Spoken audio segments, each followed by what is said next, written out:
नमस्कार, नमस्ते. Phaltan YouTube channel मध्ये मी राजकुमार गोपने आपलं स्वागत करतो. तब्बल 20 लाख रुपयांचा घोटाळा केल्याचे फलटण पंचायत समिती या ठिकाणी कनिष्ठ लिपिक या पदावरती कार्यरत असलेल्या पठाण नावाच्या एका कर्मचाऱ्याने केल्याचे समोर आले असल्याची माहिती सूत्रांकडून मिळत आहे. गेल्या 2023 पासून अद्यापपर्यंत आपल्याच पगार पत्रकामध्ये स्वतःने या ठिकाणी वाढ करून शासनाची फसवणूक केल्याचं या ठिकाणी समजत आहे. या पठाण या क्लार्कने ची सेवा गेल्या काही वर्षांपासून खंडाळा पंचायत समिती, त्यानंतर फलटण पंचायत समिती आणि आता सध्या त्याची बदली पाटण पंचायत समिती या ठिकाणी करण्यात आल्याचं सूत्रांकडून माहिती समजत आहे. याबाबत फलटण पंचायत समितीचे जे सध्याचे प्रभारी गट विकास अधिकारी आहेत संजय बोंबले साहेब यांच्याकडे माहिती मागितली असता संबंधित जो कनिष्ठ लिपिक आहे पठाण याच्यावरती विभागीय आयुक्तांकडून चौकशी सुरू असल्याचं या ठिकाणी सांगण्यात येत आहे.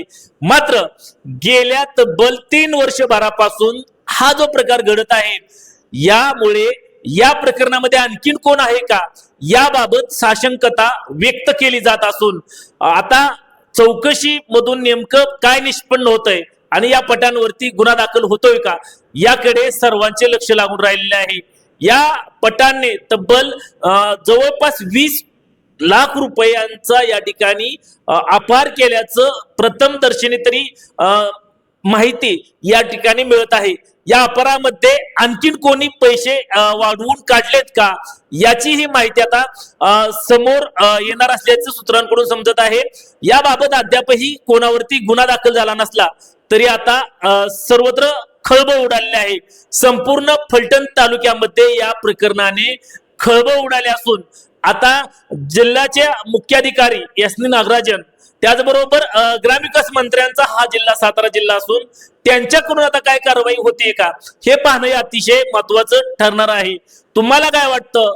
कनिष्ठ लिपिक पठाण यांनी 20 लाखांचा जो घोटाळा केला आहे तो कशा प्रकारे केला असावा आणि यामध्ये आणखीन कोण असेल का याबाबत जरूर कमेंट्स बॉक्स मध्ये कमेंट्स करा.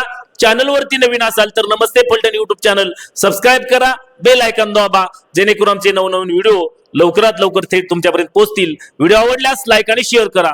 आजच्या व्हिडिओ मध्ये इथेच थांबूया. पुन्हा भेटूया नवीन व्हिडिओ मध्ये. तोपर्यंत धन्यवाद.